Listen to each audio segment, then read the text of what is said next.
તો સુરતના મોસાડી તડકેશ્વર માર્ગના કરોડોની ગ્રાન્ટ પર બનેલા બ્રિજ પહેલા વરસાદમાં ધોવાયો છે। બ્રિજ સાઇડનું પેચિંગ કામ પહેલા વરસાદમાં જ ધોવાતા તંત્રની પ્રી મોન્સૂન કામગીરીની પોલ ખુલી છે।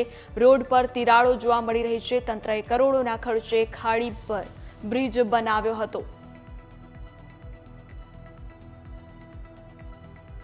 આજ મુદ્દે વધુ જાણકારી માટે સંવાદદાતા કિરણ આપણી સાથે જોડાયા છે। કિરણ, શું વધુ જાણકારી?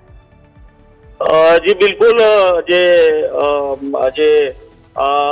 માંગરોળ તાલુકાનું જે શાહગામ છે, શાહગામ જે તડકેશ્વરને જોડતો મુખ્ય માર્ગ છે અને ત્યાં હાલમાં 10 માસ પહેલા જે બ્રિજ બનાવવામાં આવ્યો હતો તેનું જે પિચિંગ કામ કરવામાં આવ્યું હતું, એટલે વેઠ ઉતારવામાં આવી હતી કે પહેલા જ વરસાદમાં જે પિચિંગ કામ છે તે ધોવાયું છે, તિરાડો પડી ગઈ છે।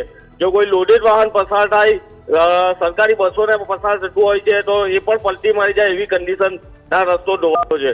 એટલે કે જે રીતની કામગીરી કરવામાં આવતી હોય છે તેમાં ભારે વેગ ઉતારવામાં આવતો હોય છે। અધિકારીઓ આંખ આડા કાન કરતા હોય છે।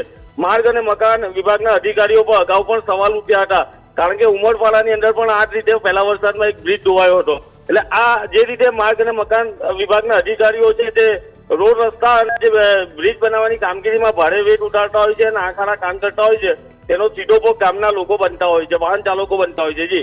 જી કિરણ, માહિતી બદલ આભાર।